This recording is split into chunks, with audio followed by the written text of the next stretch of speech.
Uma realidade do nosso país. A gente sabe que o Brasil é o quê? O Brasil é 1000 Brasis, não é isso? É um país com dimensões continentais, em que as diferenças sociais são enormes, os contrastes gigantescos. Então, é bom sempre a gente exemplificar. Tem uma cidadezinha no Maranhão, ela é a mais pobre do Brasil. Lá, uma família, em média, vive com menos de R$ 2,50 por dia. Uma família vive com menos de R$ 2,50 por dia. Vamos conhecer a história da Dona Eva. Rodou.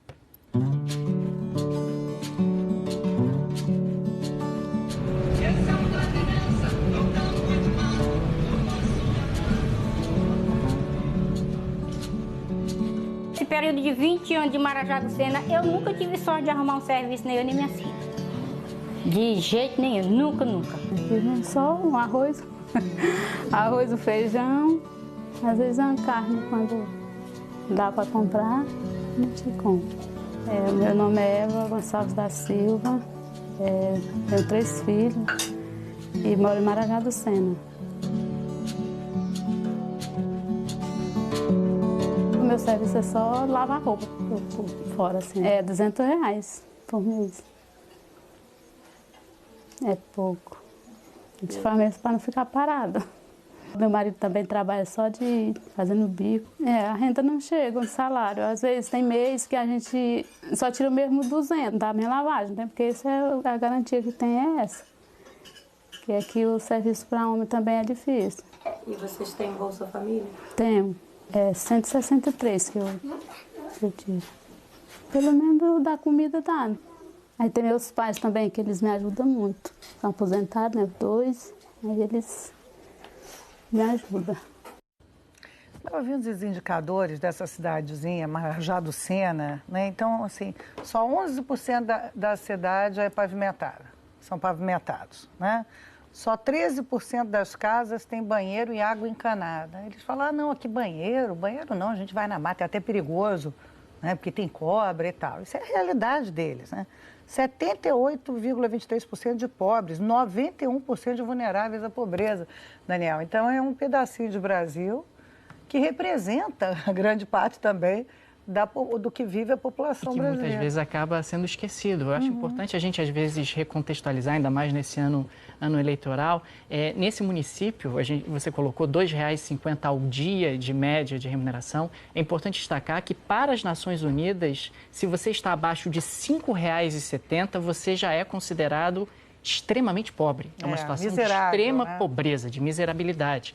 Então, a gente está falando de um município em que a renda média é menos da metade do que é considerado de extrema pobreza.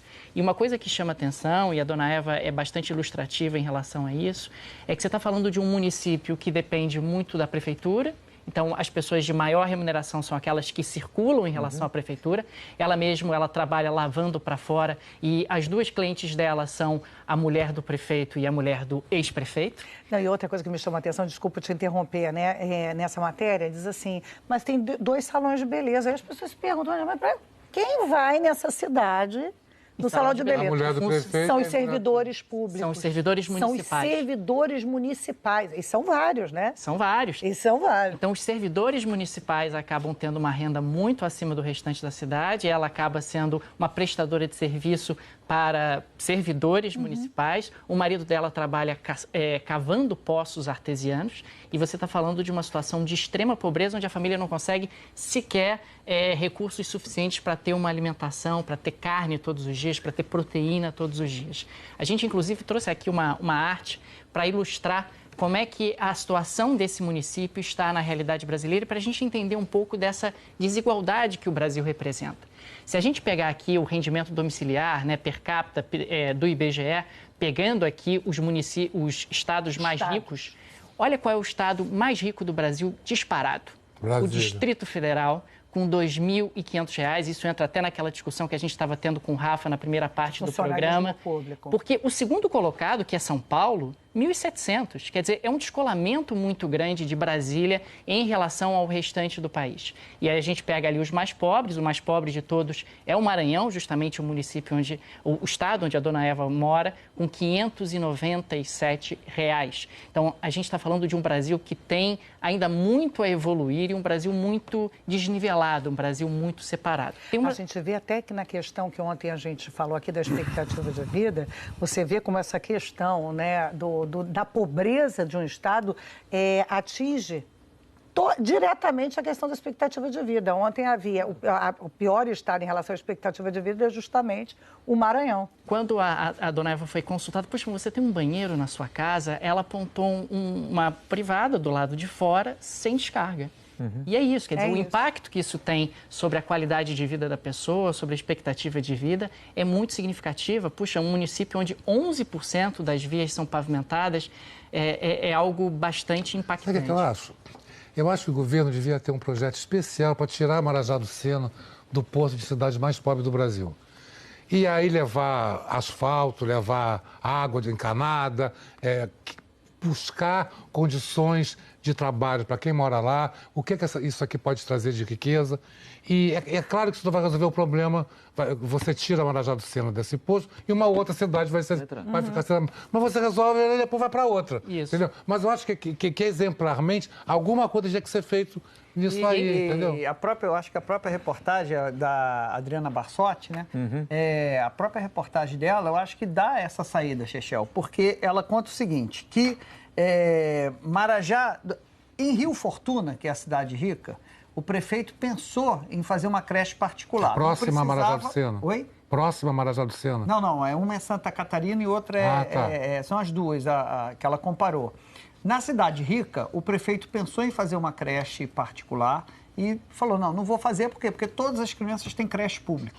E na pobre do Maranhão, Marajá do Sena, não tem creche.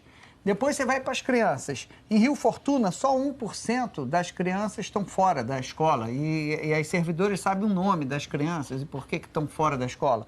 Lá em Marajá do Sena, no Maranhão, 8,7%. Quer dizer, não tem creche, não tem escola. E dos jovens entre 15 e 24 anos, 41% desses jovens na cidade do Maranhão não estudam nem trabalham.